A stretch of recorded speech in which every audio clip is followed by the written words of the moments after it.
Après un NXT Takeover in your house, bonjour à tous, ici votre ami le connard du catch. Aujourd'hui, on va faire la review du Premium Live Event qui s'est déroulé dans la nuit du dimanche 5 au lundi 6 à Chicago, Illinois. In a cell.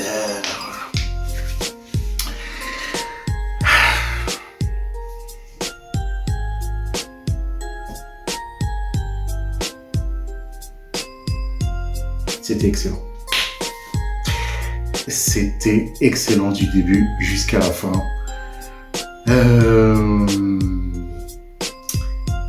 J'ai pris mon pied à regarder ce Premium Live Event. Donc, quand on va faire le défilé de tous les matchs, de toute façon, tous les matchs, je les ai kiffés. Je les ai kiffés tous les matchs. Le match le plus faible pour moi, il a un 3 sur 5. C'est incroyable, c'est incroyable, c'est incroyable, c'est incroyable. Donc, on va commencer par le préambule comme d'habitude. Likez la vidéo, partagez-la, commentez-la, donnez-moi vos impressions sur ce surprenant Hell in a Cell 2022 qui s'est déroulé la nuit dernière. Et là, on va pouvoir commencer tranquillement le déroulé du show. Et on a commencé par le kick-off du show. Pas le kick-off panel, le kick-off le show qui est principal. Le show a commencé et on commence sur le chapeau de roue par le triple threat match entre Becky Lynch, Asuka et Bianca Belair pour le titre de Raw. Je crois que pour moi, pour l'instant, depuis ce milieu d'année 2022, c'est le meilleur match d'ouverture d'un pay-per-view, toute confédération confondue actuellement. Ce match était excellentissime. Il a duré quoi? Il a duré 24 minutes, je pense, un truc comme ça. Comme on dit dans le jargon, c'était un Fast and Furious match. Il y avait de l'action non-stop, il n'y avait pas de temps mort et j'ai kiffé de ouf. Les trois ont toutes brillé dans le match. Il n'y en avait pas une qui était moins forte que l'autre. Les trois se valaient et on a eu un final qui a résumé ce match, un vrai match de catch. Victoire de Bianca Belair qui a réussi à, comme c'était un Fast and Furious match, à arriver à la ligne d'arrivée que Becky Lynch. Donc Becky Lynch fait son Manalian Slam sur Asuka, a fait le tomber. Bianca Belair dégage Becky Lynch et elle fait le tomber sur Asuka et a réussi à voler la victoire comme ça. Waouh! Franchement, on était sur des bonnes bases, de bonnes bases, de très beaux spots. Je note aussi le spot qui était pour moi le spot de ce match, le double angle lock sur Bianca Belair et Becky Lynch de la part d'Asuka. C'était magnifique.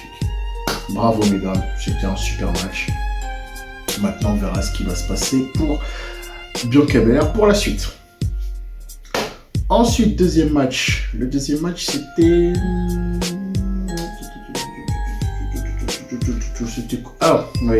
C'était Omos et MVP contre Bobby Lashley. Déjà, mention spéciale au promo package. MVP qui te lâche un freestyle au calme, qui a bien mis à l'amende Bobby Lashley. On note aussi le petit scud à la ECW. Elle a été ECW champ, mais c'était de la grosse merde. Allez, bim, on efface la ECW pour nous. Pour Vince McMahon et compagnie, la ECW, c'est vraiment de la grosse merde. A.K.A. Extreme Crappy Wrestling. Donc, on s'en bat les couilles de ce qui s'est passé entre 2005 et 2010. Merci, au revoir. Pour ceux qui ont aimé la ECW sur Sci-Fi, allez vous faire mettre. Alors on va parler du match, ça aussi c'est un bon match.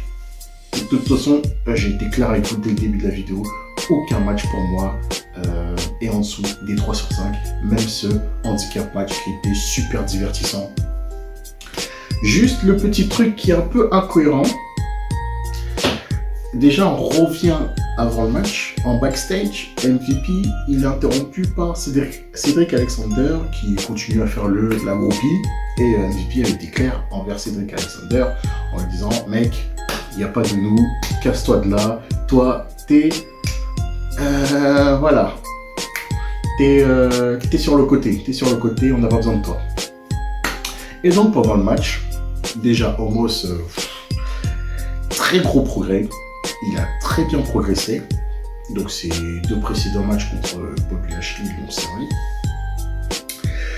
Et donc pendant le match, Cédric Alexander est intervenu pour distraire Omos. Omos lui dégage avec un clothesline.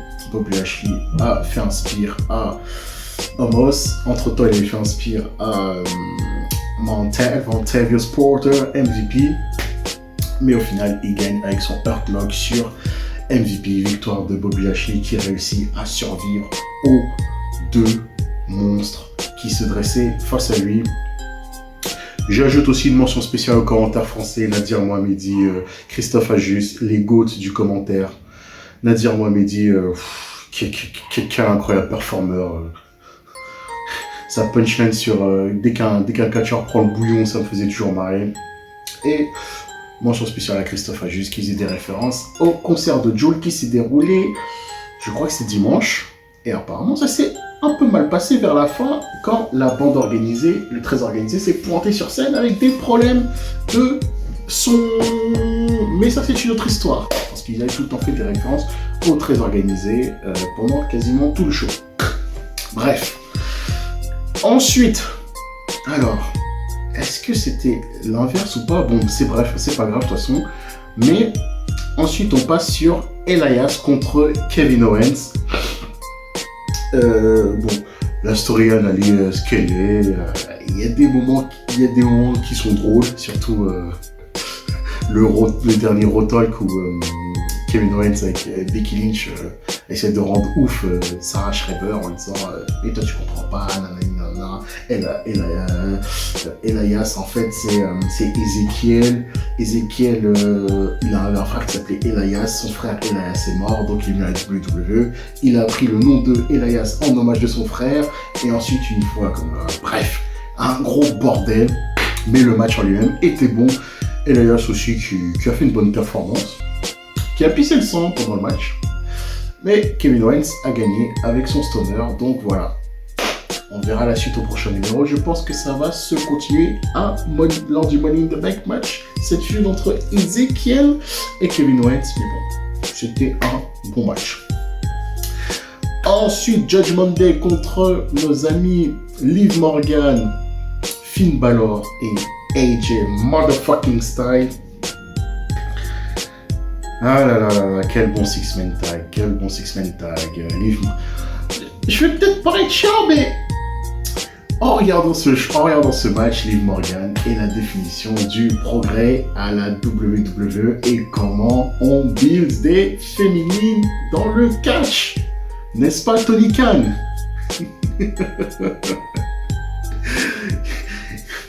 Vous avez vu le niveau de Liv Morgan maintenant? Liv Morgan, elle est franchement... Liv Morgan est super sur le ring. Sa chimie avec Rhea Ripley, encore une fois, pendant le match, c'était super. Tout était super. Les 6 ont brillé. Chacun a eu ses spots et c'était super. Donc je mets un 4 à ce match. J'étais un peu déçu par la défaite de Finn Balor, AJ Styles et Liv Morgan. AJ Styles il perd tout le temps contre Edge, hein, franchement.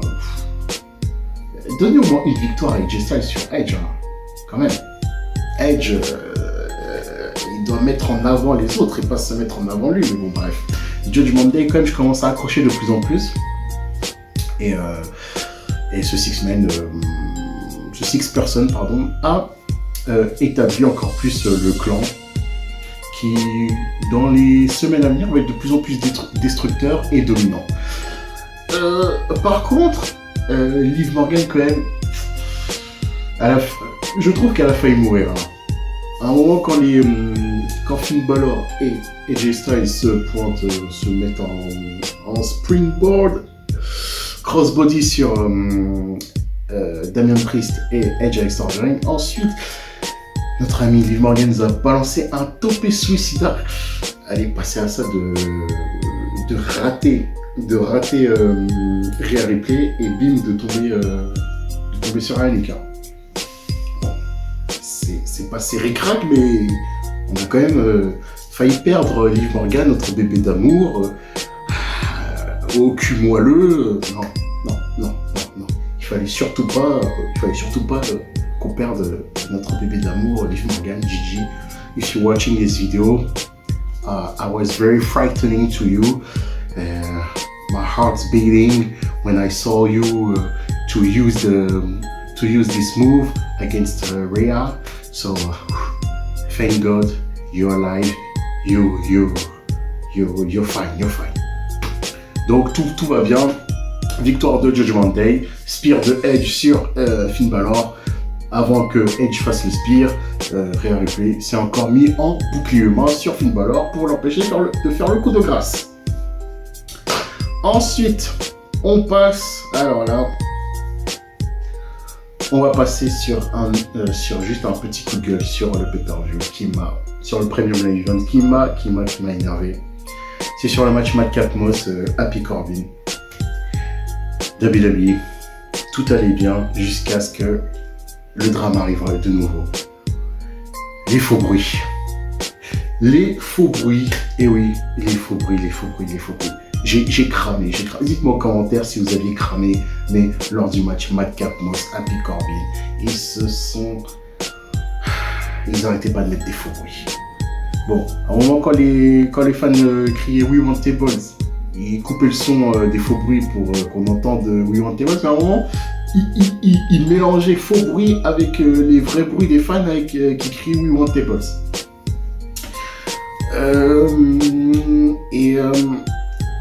J'ai trouvé que le match était bon, mais à cause des faux bruits, ça m'a un peu sorti du truc et je me suis dit, mais attends, c'est quoi la vraie réaction de la foule? Est-ce que vraiment, quand même, la foule a un intérêt sur ce match? Parce que pour moi, quand même, ils ont fait une bonne performance, surtout Madcap Moss. Le match était cohérent par rapport à la storyline des semaines précédentes. Oui, ils utilisaient que des chaises parce que la chaise était l'un des principaux éléments de cette feud ces dernières semaines. Donc oui, et aussi l'escalier en argent. Les tables, c'était un petit bonus. Mais le faux bruit quand même un peu chouïa sorti du truc. Victoire de Madcap Moss. Et ensuite, Madcap Moss a envoyé notre ami Happy Corbin à l'hôpital. J'ai hâte quand même de voir la suite pour Madcap Moss. Il a un potentiel. Et j'espère que dans les semaines à venir, la foule va pouvoir connecter avec lui parce que il le mérite. Franchement, il le mérite. Pour moi, il le mérite. Et il s'investit quand même à connecter avec la foule, mais je sais pas, la foule est un peu pas très réceptif. Mais on verra dans les semaines à venir. Ensuite, l'avant-main event. On s'attendait à quoi de toute façon? Theory contre notre ami Mustafa Ali, le natif de Chicago, qui s'est fait défoncer par Theory. Le truc classique à la WWE, à la AEW, c'est quand il y a un héros local, il gagne son match, que ce soit un heel ou un face, à la WWE, que tu sois heel, face, que tu viennes de Chicago, du Texas, de je sais pas où, toi tu reviens chez toi, on te l'a mis à l'envers, et puis c'est comme ça, voilà, victoire de Theory, et le match était bon aussi, de très bons moves, Theory nous a balancé de très bons moves. Surtout ces Tornado DDT là, incroyable. Mais Mustafa Ali n'a pas démérité. Mais on te l'a mis dans le fion. Tu t'y attendais de toute façon, hein, Mustafa. Et maintenant, on va passer au main event. Là, on va passer au main event. Cody Rhodes contre Seth freaking Rollins. Déjà, le contexte d'avant-match, on avait appris quelques heures avant le pay-per-view que notre ami Cody Rhodes s'était déchiré le muscle pectoral. Donc, il y a des rumeurs qui disaient que Cody Rhodes allait bien tenir sa place au Premium Live Event et même pendant le show, Corey Graves, Jimmy Smith et Byron Saxton nous annoncent oui, Cody Rhodes s'est bien déchiré le muscle pectoral, mais oui, Cody Rhodes tiendra sa place. On commence par l'entrée des catcheurs. L'entrée de Seth freaking Rollins, il vient. Le mec, il enlève sa magnifique, comme d'habitude, veste en fourrure. Et il y a quoi? Le costume du royauté Dusty Rhodes, The American Dream, le fameux outfit avec les petits pois jaunes. Et j'étais plié de rire. Je me suis dit, putain, ce mec-là, c'est un gros bâtard. Là, j'étais plié de rire.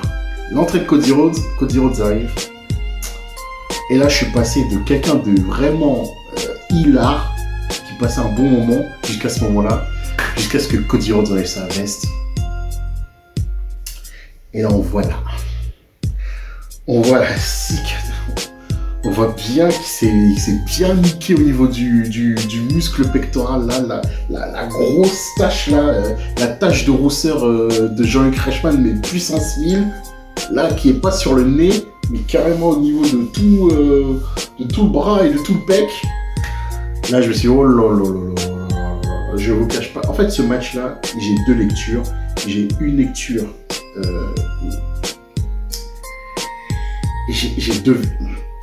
j'ai deux émotions en fait. J'avais une émotion gênée. Je me dis oh là là là là, putain non, Cody. Et au fur et à mesure du match, à chaque fois, je me dis ah putain franchement c'est incroyable, respect à lui. En plus le week-end dernier on a vu Rafael Nadal aussi gagner Roland Garros jusqu'au bout de lui-même avec sa douleur au pied là qui est chronique et tout. Je me dis mais après, à chaque fois aussi, je me dis, ah putain, non, c'est quand même, c'est un peu gênant. Et des phases, quand ils faisaient leur spot, je dis, ah putain, c'est incroyable. Donc j'ai des sentiments mélangés. Donc, moi, je ne suis pas dans le camp de ceux qui vont trouver ça, ou qui ont peut-être trouvé ça gênant, ou d'autres qui ont dit, bah, gros respect à Cody, c'est comme ça le catch, c'est le taf. C'est le taf, même au péril de sa santé. Donc j'ai pas vraiment un avis tranché sur ça. Mais sur 30 minutes de match, il faut reconnaître que les deux s'en sont bien sortis. Et voire même très très bien sortis quand même. Franchement.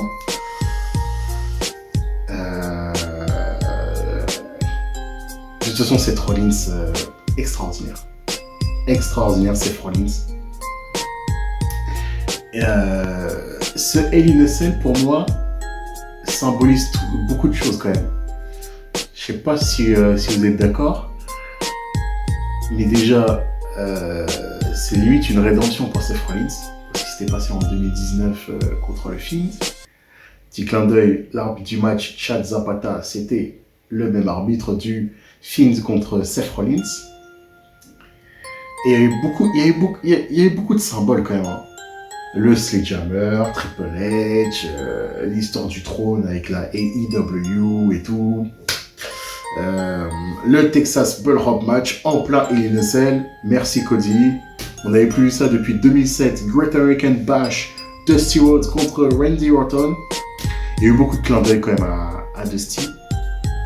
À un moment, c'est Rollins aussi qui sort une ceinture similaire à ce que porte Cody Rhodes à son entrée, mais sauf, elle était peinte en noir où il y avait écrit avec les couleurs de Dusty Rhodes, où il y avait écrit Visionary. Les coups de ceinture, les coups de ceinture incroyables. Les coups de ceinture qu'il a mis, putain. Ah, mais les spots, franchement, les spots, ils étaient ouf. Les spots, ils étaient ouf. Le frog splash de Seth Rollins qui se gamelle droit devant la table. Le poker bomb où il balance Cody Rhodes à travers la table au niveau du coin du ring. Impressionnant. Et le final est super bien exécuté. Crossroads de Seth Rollins. En fait, Seth Rollins veut porter un deuxième Crossroads contré par ce Cody Rhodes tellement qu'il avait l'adrénaline. Cody Rhodes lui fait un Crossroads. Hop là, deuxième Crossroads.